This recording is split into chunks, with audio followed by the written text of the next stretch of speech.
Hey, Dad. Hi, son. What are we going to talk about today? So, where did you grow up?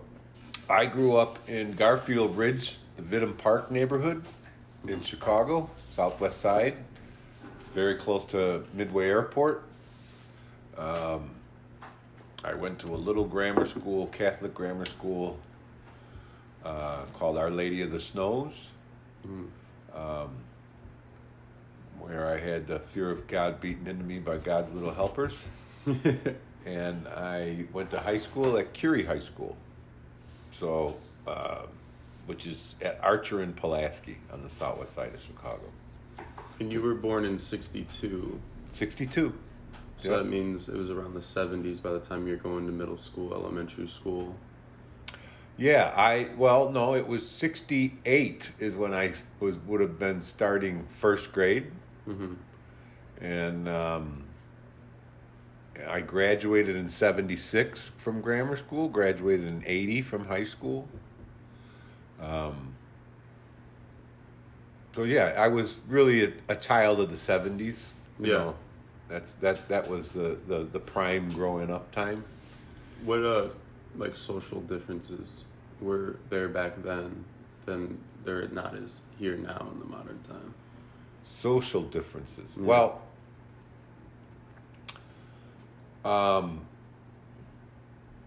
in terms of the makeup of the neighborhood, it was a little corner on the southwest pocket of Chicago, so there were all firemen, policemen, those kinds of families because they had to live in the city. Mm-hmm. And so that was, every other person's dad was either a fireman or a cop or a warehouse worker.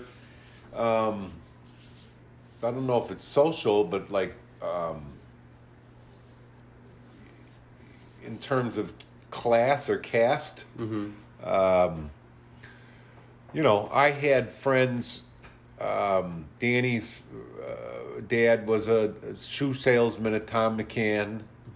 Another guy who lived about 3 doors down, his dad sold appliances at Sears outlet store on Archer and Lawler, which was just about a block and a half south of where I lived. And so you could have a job like that. You could be a shoe salesman at Tom McCann, and you owned a house, and you had a car, and their kids went to the same Catholic grammar school that I went to. My dad was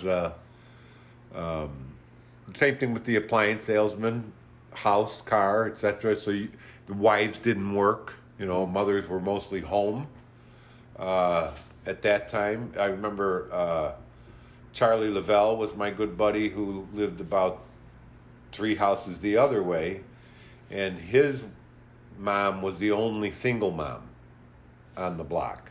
So Charlie and Patty, his mom had to work, and so to give you an idea, she would leave Charlie money to go to McDonald's for lunch, and he would get a cheeseburger and fries. And we'd all go with Charlie over to McDonald's to watch him eat his McDonald's cheeseburger and fry because we couldn't do that. It was a big deal that he would go, and it was the old McDonald's with the arches and everything. Mm-hmm. And so that just gives you an idea of how it was differently arranged that way. Mm-hmm. Did you ever experience classism growing up? Any form of classism? Well, we had, so I lived on 50th and Lawler. 47th Street, which would be about 3 blocks north of me, was a border kind of artery, 47th Street. Mm-hmm. Everybody south of 47th Street to Archer, that was an all-white neighborhood. Mm-hmm. And everybody north of 47th Street and west of Cicero Avenue was all black. So I'd never met a black person until I was in grammar school. Um, and then it was very racially divided. Um, so there was a lot of racism in my neighborhood. My parents weren't that way, and my family wasn't that way, but my friends had a lot of, inborn almost racism. So yeah, if you went across 47th Street into the black neighborhood, you were taking a chance. If they came into our neighborhood, they were taking a chance. And then when I was in about 8th grade to through high school, we started doing this thing where the whites would play the blacks in football. Just a pickup football game. Mm-hmm. It was just something we all did. And they were some knockdown, drag out, no padding, football games. And we beat the shit out of each other in these games. But through that interaction, we got to know each other, and it seemed that heavy racism kind of died down when that started happening. It was because then all of a sudden there were all these black guys at our park playing football, or we would go over to their park by Hearst Grammar School and play football there, and all these white guys are now in their neighborhood. And I picked up basketball in 6th grade and fell in love with it. So I used to go, in the black neighborhood, there was LeClaire Courts, which was a housing project. And all the way to the back of the housing project was where the basketball courts were. And I used to go with a buddy of mine to those basketball courts to play ball, because those were the good ball players, and I loved the game, and I learned a lot just playing pickup basketball that way. And, was on the basketball team in grammar school, basketball team in high school. And a lot of that had to do with what I learned while I was playing pickup ball over in LeClaire Courts. So there was that. I mean, in terms of the social separateness, class-wise, I don't think I experienced an upper class oppression that I was aware of, because, nobody in my neighborhood was rich. It was mid to lower middle class America, Chicago bungalows. So we were all in the same boat together. It wasn't really until I went to college that I started to get the experience of, there's other people and they live this whole different lifestyle. There's this upper class, people with money. So that really came on in college. So it was weird. When you're a child, your circles of experience start to expand. You start out as a young toddler, you're at your house, then it's your yard, then it's your block. And I was 7 houses down from Vidham Park. So then there was Vidham Park, and that was really the gathering place of the kids in the neighborhood. You hung out at Vidham Park, you played ball at Vidham Park. Your sphere of the world slowly increases, and then you get your bicycle, and suddenly you're out of that neighborhood, and I'm going to different neighborhoods, Lawler Park, Archer Park, etc., and I'm meeting these other people from other neighborhoods, and the world starts getting bigger. Yeah. But even then, it wasn't really until college. Before then, even in high school, etc., mostly everybody was the same class. Mm-hmm. You know, nobody. I didn't know any rich people or anything like that. And then it was in college when I first realized that had personal experience with, wow, there's people that have money, Mm-hmm. you know. But that was the main difference between then and now is most wives did not work, you know. Women worked, and then they got married, and then they were a housewife. Uh, so most homes, the mom was in the home, and that was a big difference. That whatever dad did for a living, that was enough to raise the family. You know, nowadays that's gone. Yeah. That's just. I mean, anybody middle class wise, I would say your odds are 9 out of 10. Both parents are working Mm-hmm. to afford the bills, etc.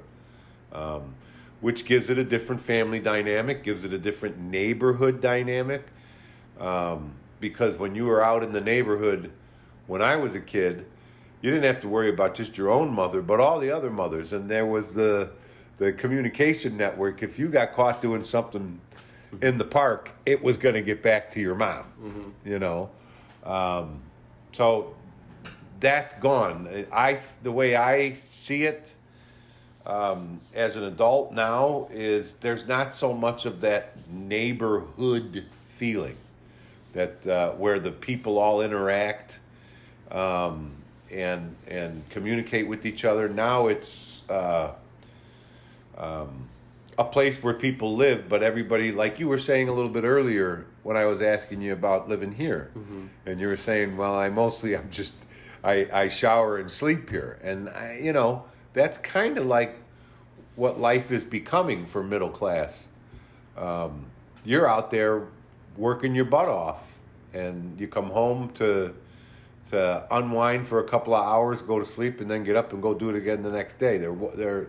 There isn't that much hanging around the house or hanging around the neighborhood anymore, Mm-hmm. in my experience. Whenever you tell me about your life in growing up, you always say that you were poor. When was the first time you were told you were poor? I didn't know I was poor when we were growing up. You just thought that's how everybody did. I just thought that this was the world. Yeah. When I was young, so when I was young, we had a Chicago bungalow. And so we had a bedroom where, in a king-size bed, myself, my brother Tony, my brother Danny, slept in that bed. And at that time, my brother Jimmy was young enough; he was still sleeping in a crib. So we all three slept in one bed. And then my dad built an addition onto the top of the house, which is popular in the bungalow style. You turn your attic into a third floor. So then eventually we went up there, and the boys all had a room. And so my bed was a mattress that you just slid on the floor underneath my brother Danny's bed when you got up in the morning. My brother Eddie had a mattress that slid under Tony's bed, and they had single beds. And most of my clothes were hand-me-down, or we would go to the Sears outlet, which is like, it wasn't the Sears retail store, it was the warehouse and an outlet store where the stuff that was too shitty to sell in the real store gets put on the racks there. So, triple vested suits. And so I didn't know that we were poor, because I thought everybody had lived that way, and most of the people I knew weren't in a grandiose style. I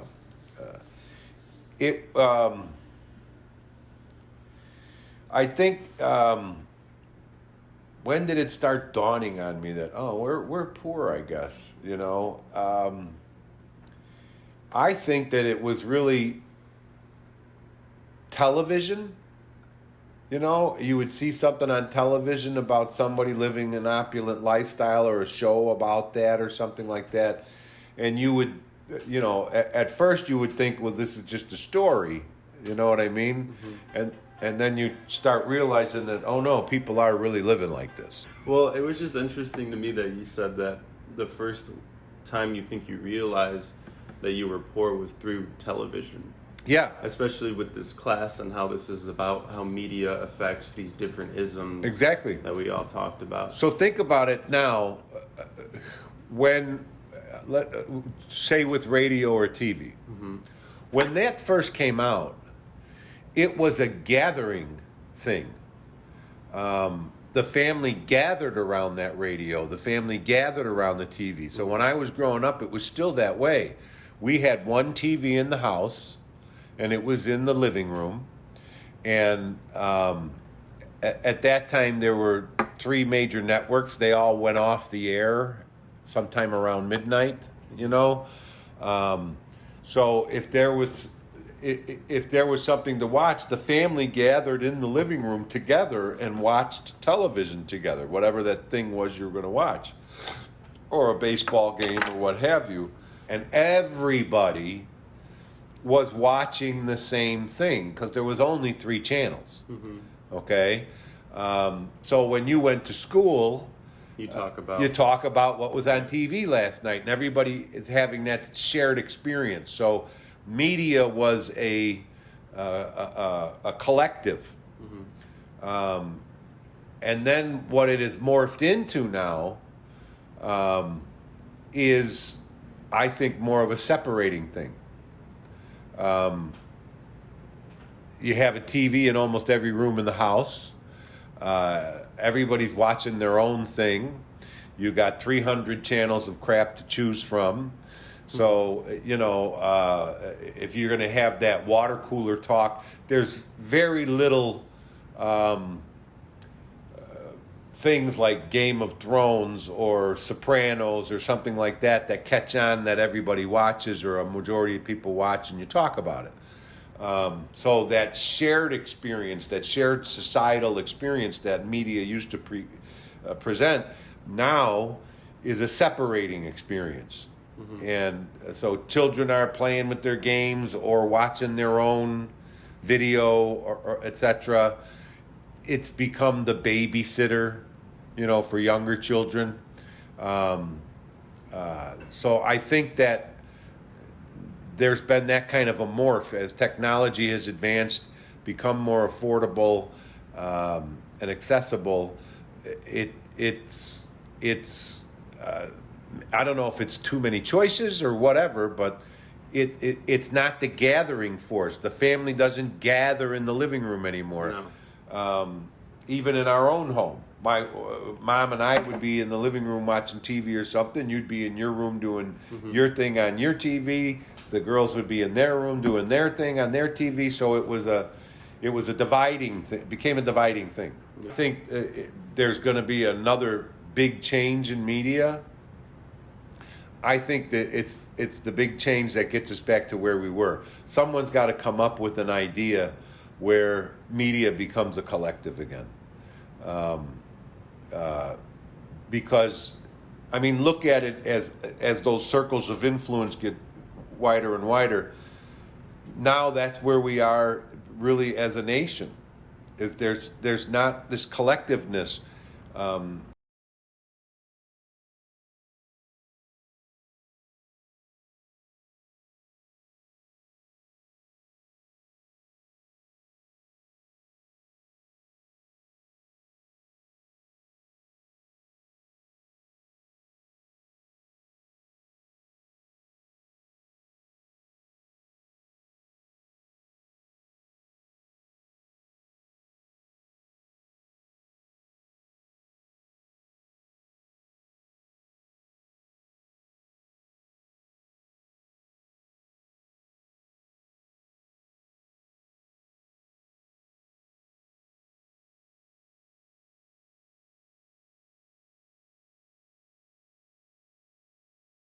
When there were these 3 major networks, these very popular shows, even informative shows like Mutual of Omaha doing the nature shows, etc., those were things that everybody was aware of. And so, as a people, in a nation, in a state, in a city, it was more of a us instead of a other. You know, and I think that's where media has gotten us now is we view so many others instead of us's. Yeah. Do you think that the declining of the middle class is directly related to the declining of the unions? Oh, I think that there's a definite tie in there, and I don't think it's a declining of unions. I think it's a destruction of unions. So, in my opinion, when you look at the history of it, from the moment that unions took a foothold, even when they were getting a foothold, they were there were directed activities by the uppers to destroy that, to thwart that, because the only thing that a middle class or a lower class has is numbers. You don't have money, you don't have the technology, etc. The only way you can protect, preserve, demand your right is through numbers. So I think that it's more than just that they dissolved.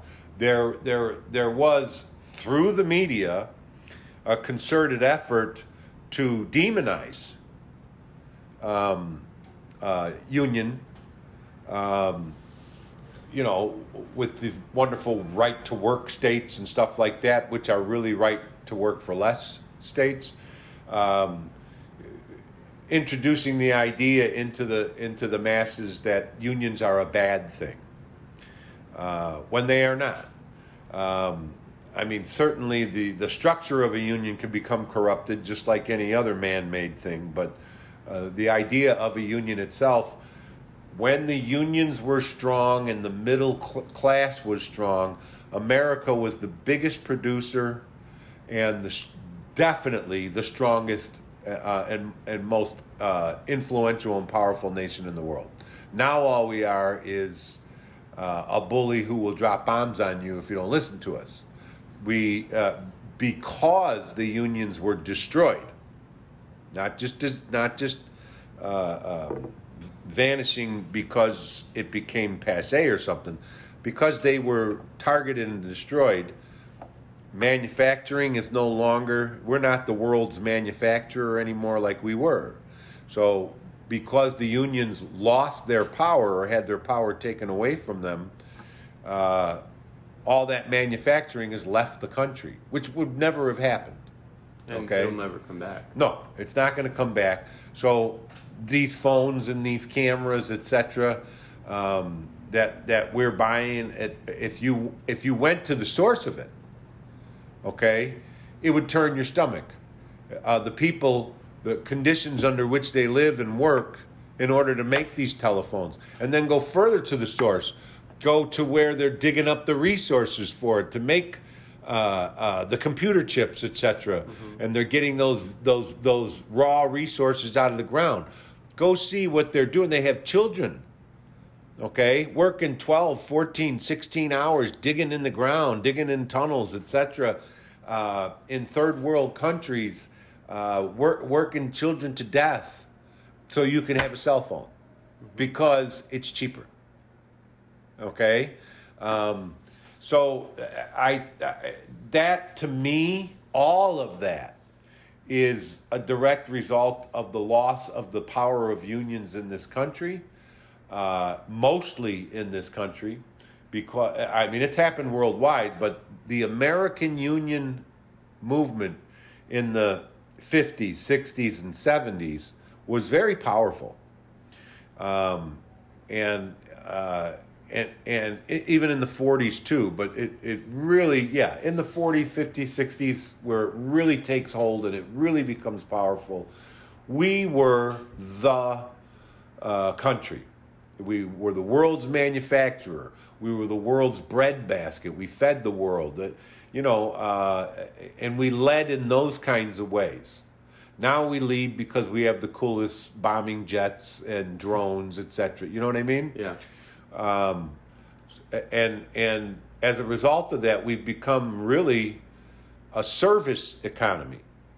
Okay, restaurants and fast foods and cleaning services and stuff like that. We don't really make stuff anymore. It's funny to me that, we become a service economy, and most of society, I feel like, looks down on people that works in those. Exactly. Like they Exactly. don't want to give them a livable wage. But think about it. It's kind of a Jung. Have you heard of Carl Jung? The Okay. psychology. Yeah, it's kind of a Jungian effect.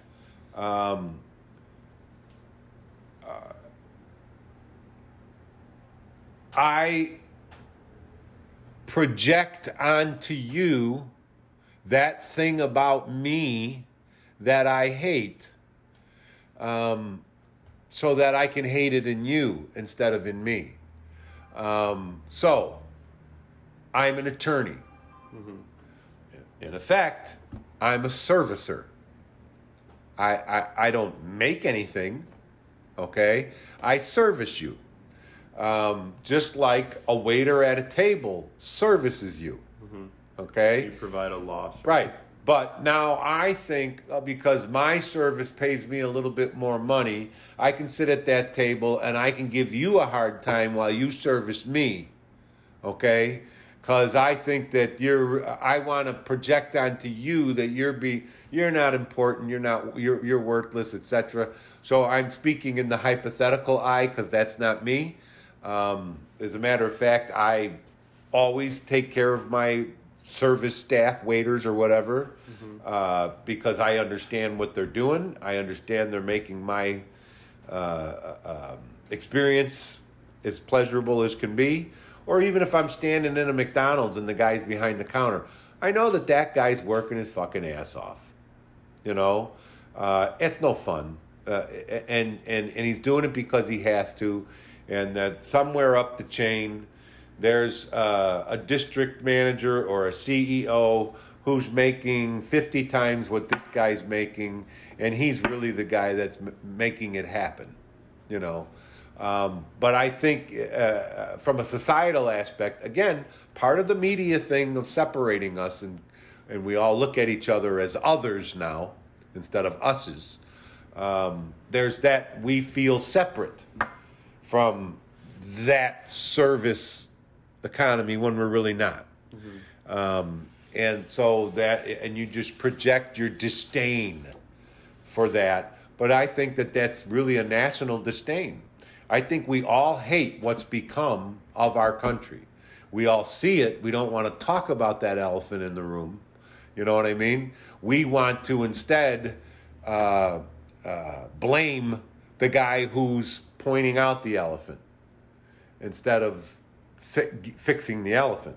And I think that as a country generally, we all recognize that we are not what we were, and we disdain that, and we're looking for an other to blame it on, rather than realizing it was all of us who let it all go. We got lazy, in a way. We're working harder than we ever have, but we got lazy in terms of eye on the prize. And we all knew that if we were a collective and worked with numbers, we could achieve goals as a society. And somehow we got lazy about that ideal. And how do we get lazy about that ideal? We're so get-atable because of media, okay, that you don't have the time for focus, okay? And that's really by design, as I see it, by the powers that be. That's by design. I can't devote this time to this cause or to this protest or this or that because, God damn it, I got to go to work. You know what I mean? I got this to do. I got that to do. There's so much stuff distracting me that I must attend to now, that it's hard for us to find the time to band together, you know? Yeah, exactly. What was like the first purchase you made where you were like, I don't feel poor anymore. This is like your first like big purchase. Okay, so when I was young, so my dad was a Chicago police officer, and he also had a tuck pointing business, which is a concrete business on the side. And he had 7 sons, and at one point or another, each of us were working in that tuck pointing trade. So I had a little money in my pocket. I started laboring for the tuck pointers when I was in 7th grade. And so I had a little bit of money in my pocket from that. And the way it worked was you'd get paid half of your pay. So my dad would hand me my pay. And then immediately, half of that stack I had to take back and give it to my dad. That went to the house. That went to the family. So the first half of your pay went to the family. Then the next half of the stack that was left over, I had to give to my dad, and he would put in a bank account. Okay? He had a bank account open for each one of his kids. So a quarter of my check went to the bank account. Half of my check went to the family. And then the other quarter of my check was my pocket money. Which, as a young kid in a middle class, heavy blue collar neighborhood, that was fine. But when I turned 16, my dad was going to make the bank account available to me. Because normally at 16, that's when you're going to be trying to buy a car. You got your driver's permit and then your license, and you're going to get part-time jobs elsewhere. Like I worked at Walgreens as a clerk and stuff like that. So normally at 16, that's when you got access to that account that Dad had been building up. And the expectation was that I was going to get a car. Well, I did get a car. But I got the car through my brother and I splitting it, the car. So I was able to afford a very cheap, very used car with my brother from money that I saved myself. So when I got access to that bank account, at that time, I'm 16, going on 17. Music is a big deal for me. I wrote songs. At that time, I played some music here and there, farted around with friends in garages and all that stuff. And music was really becoming a big thing for me.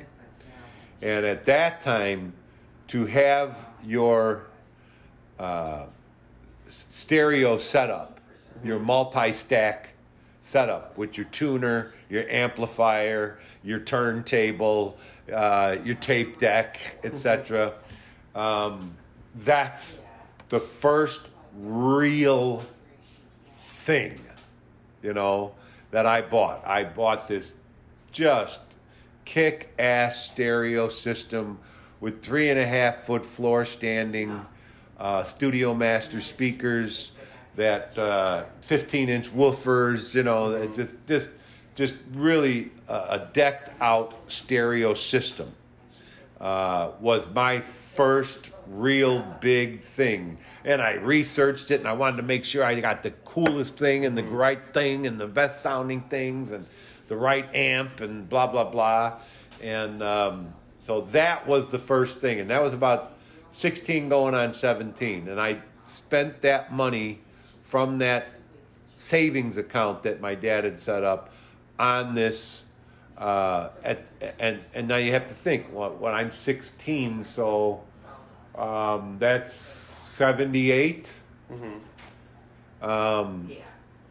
I probably spent, I don't know, $5,000-$6,000 on this stereo system, which is a lot of money back then.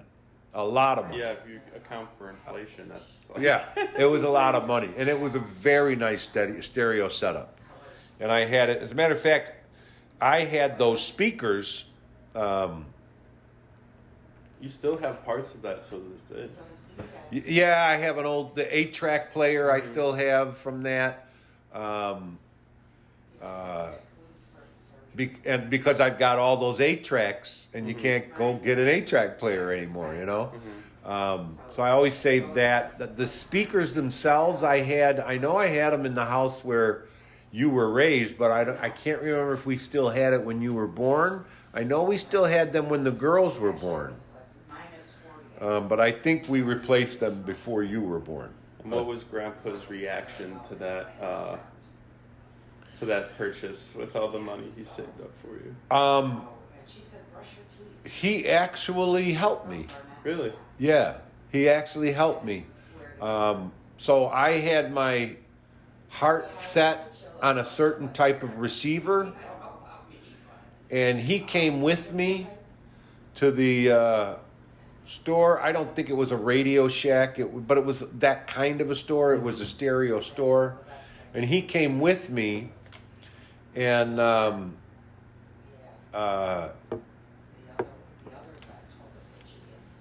he started looking. So we were at the one that I wanted, you know, and he started looking, and he found this other one. It was an Onkyo, and he found it, and it was actually higher performance and less money. And it actually looked cooler, too. Mm-hmm. I don't even remember the brand that I had my heart set on. And I wound up buying that one because it was actually a better receiver. So he actually came to the store and helped me do that. Mm-hmm. That's awesome. Yeah, which was not usual for my dad. My dad was more of the type who would have belittled me for getting a stereo instead of something practical like a car so I could get around and blah, blah, blah. But that was not that time. You know, I think he understood that it was an important thing for me. He saw that I had put my homework into it and that I really wanted to do this right and have it set up right. So I think he appreciated that this wasn't just a knee-jerk thing by me, that it was something that I had planned, thought out, did the homework. So I think he saw that and appreciated that. So he actually helped me out on that one, which, you know, I appreciated, you know. But that was my first baby. That was my first thing that I bought with real money. And then... you know, I don't think we mentioned this, but you grew up in a house with 12 brothers and sisters, plus your parents, right, in a bungalow. Yeah. So that was it was crowded. I had friends who were only children. You know, the only kid in the family. I can't imagine that. I'm 60 years old. I've never lived alone. Mm-hmm. Okay. And it isn't until now that I live in an apartment. I have always lived in a home, and I've always had other people. I never lived alone in my life. Can't imagine what that must be like. Okay, I think that the way I made up for it is part of that camping thing. I loved to hike alone. I love to go out on hikes by myself in nature, and that was my alone time. And the other alone time was when I would write songs, because even if I'm in a room full of people, when it comes to you and you know you got to get this down because this is something, nothing else is there. It's just you and what you're putting together. So you're kind of alone with yourself, with your emotion, with your thought when you're doing that. So yeah, I had 12. There were 12 of us. My joke was all of my clothes, if any, were hand-me-downs. So I was number 9. They had to get through 8 other kids before they got to me. So I was basically naked until my 10th birthday when my dad bought me a hat so I could look out the window. That's the little joke I tell. But so, I mean, when you think of that way, yeah, we were packed into this house. A lot of families in the neighborhood had a lot of kids, like the Dominic family. Their father was a fireman, and there was Ronnie, Danny, the girls. So there was about 8 kids in that, 7, 8 kids in that family. The Montgomerys had 12 kids. My godmother's family, the Adamos, had 15 kids. And he was an Amway salesman with a house, kids going to Catholic school, car. You understand what I mean? 15 children, mouths to feed. I don't know how the hell they did it in those days with so little. But so yeah, so when you say you have to look at it from that perspective. Now I got this big giant stereo thing, but by that time a lot of my brothers and sisters had moved out. By the time I'm 16 or 17, but now I got this big stereo thing in my bedroom, and at that time there was still Tony, Danny, Jimmy, me, and Eddie, all sharing the same room. You know, so you don't see that much. 2 or 3 kids at most in a family nowadays. So there was that different kind of dynamic that went on too. So yeah. Last question, and that is where do you see the future of the middle class going? Do you think that there is even gonna be a middle class in the next 20, 30, 40 years? I got to be honest with you. So when unions first started to form, when the idea became popular in this country, there was a lot of bloodshed. There was a lot of out on the streets. It was hard. If you look into the history of union making in this country and union breaking in this country, it was hard. It was violent. People really sacrificed to make it happen.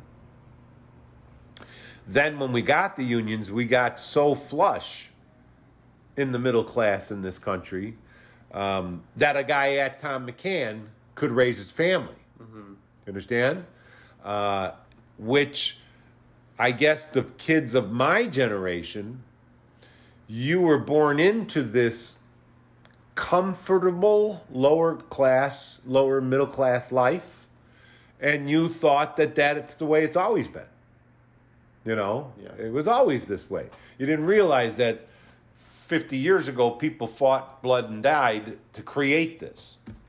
So then the power of the unions have failed, and with that, the middle class is dwindling, but it's been by design. And I see it, you want hard examples. You look at Ronald Reagan coming into office, okay? My dad voted for Reagan. He was a Reagan Democrat. You know, and I thought it was the craziest thing you could do. I at that time was a freshman in college, and I saw where things were going. I saw it. Not just because of Reagan, but because of what was the flip that was happening in society. And then Reagan comes into office, and what does he do? He makes it illegal for airline traffic controllers to strike. Now, there was a time in this country, okay, where if the electricians went on strike for a certain part of their contract or whatever, okay, if the electricians went on strike, well, then the truckers are going to go on strike. The plumbers are going on strike. Everybody's going on strike until those electricians get what they want. because each union understood it was numbers. And so if you started to shut things down, then the powers that be had to give them what they wanted if they wanted to continue to make their money. So that's how things were. When a major union went on strike for something, other unions, even though they weren't striking for their own thing, they did shutdowns to support the union that was on strike. And that makes the oligarchs look at each other, okay, and say, all right, you got to give them what they want. I'm losing too much money over here, okay? So once Ronald Reagan pulled that number where you make it illegal for a union to strike, well, you've taken away the only thing that unions got, the only power that unions got.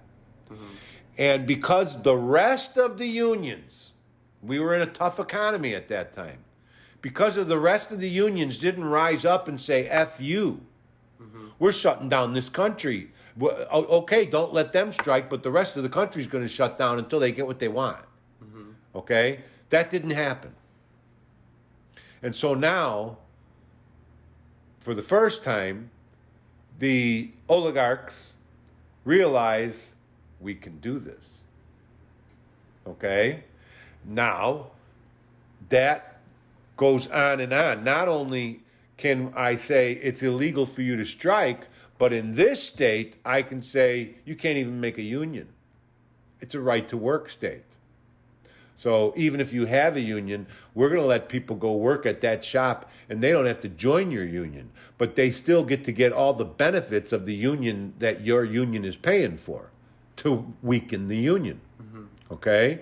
Now, do you think any of that has changed? Do you think we have woken up? Nothing is causing Americans to get out in the streets and fight. And as a result, we just went through this whole thing with the railroad. Okay? The railroad workers were going to go on strike because they don't get any sick pay. And railroad workers, the real railroad workers, work long hours. It's a hard and dangerous job. Okay? You get injured, oh, you got workers' comp. Don't worry about it. You don't get sick pay. You understand? And they'll find a way to fire you. Okay? So their union was going to go on strike. Not just for the sick leave, but other things too. But that was a major thing they were looking for. And now our Congress and our president have just made it illegal for them to go on strike because it's going to hurt the economy too much. That's the whole point of a strike. That's the whole point of a protest. It's supposed to disrupt. It's supposed to cripple your economy because that's my power as a union. That's the only power I have in numbers. You can't get what you want without us, and that's the reality of it. If those railroad workers don't show up for work tomorrow, nobody's getting anything. Okay? It's crazy to me they'd rather make a law making it illegal rather than just having them get what they want. Right. And it's not even a lie. It's just sick pay. Because that's the problem of capitalism. It was recognized by Marx. I'm not saying I'm a Marxist. Yeah. I'm not saying I'm a socialist. But it was recognized even by leaders in our country that capitalism's basic flaw. Now, I'm not saying capitalism is a bad thing. Capitalism is a good thing. And it can create competition, motivation. You can get rich. You know, that American dream, which is really no longer. Capitalism has its good points, but the basic flaw of capitalism is that it will eat itself. Okay, it will in capitalism's desire to consume, get bigger. It gets to a point where it just eats itself up. Okay, which is what's happening in America now. Okay, so I think that. From the airline traffic controllers to the present day railroad workers, the response to what Congress just did and what the president's about to sign off on. Okay? That it's illegal for them to strike because it's going to hurt the economy. If this was back in the day, all right, the rest of the middle class and lower class would join together and say, oh, F you, none of us are doing anything until those railroad workers get what they want. None of us. Okay? And then the capitalistic system would have to cave. But the capitalistic system always, any true capitalist always recognizes that it eats itself. So in order to balance pure capitalism, you always have to introduce some communistic principles, some socialistic principles, some libertarian principles into the mesh of your capitalism. So you have Social Security. So because pure competition also results in pure defeat. Okay? And those who didn't win that competition are going to die. All right? Unless we create a way for them not to. So you get things like Social Security, Medicare, etc. You understand that capitalism is not designed to meet those needs, which a greater society has. And so you have to introduce these things into it. Well, they're taking those, capitalism has become, in America, has become so unforward thinking, so in the moment, that it doesn't recognize that those things are needed. Okay? In order to keep the society robust. Okay? So capitalism itself is really designed to keep the upper robust. And the middle and lower stay stagnant under capitalism. We need you where we need you to be. We don't need you to move. You do what we say. You stay in that house, in that job. I've tied your health insurance into your work so you can't switch from one job to another because I'm going to lose my health insurance. So I have demobilized you. I have taken away your ability and therefore your incentive to grow. I want to keep you where you're at because that's pure capitalism. You need to keep fueling the machine that I benefit from. Okay? And so that's the problem that I see, is that there is it's not just a matter of the rest of us got lazy. There is a targeted sense of destroying unions and the middle class. Because that gives more control over the mass to do what I say, to produce and do what I want so I can make money. So I think something is going to have to happen if we're going to save the middle class, if we're going to save unions. Something there. I don't know what that tipping point's going to be, because in my opinion, there's been a lot of tipping points in the last 5-10 years that I would have expected from what I remembered as a kid and what unions used to do, where I would have expected, oh, we're not going to stand for that. We're not going to stand for, I mean, right down to vaccine mandates, firing 70,000 health workers because they don't want to get a vaccine. Okay? Boom. That should have, whether you believed or whether you got your vaccines or you were against getting the vaccines, et cetera, the act of them doing what they did, regardless of which side of that fence you were on, you are ultimately that worker. And I would have expected the whole country to rise up and say, fuck you, you're not doing this to us over this. You understand? But that didn't happen. With these railroad workers, all they needed, in my opinion, was 2 days. if they'd have shut down the railroads for 2 days, there would have been such a crippling effect on the economy and the oligarchs who need that economy to keep moving, okay, that they would have got whatever they asked for. It would have taken about 2 days, maybe 3, of a real strike. And they knew that. And that's why they made it illegal for them to strike.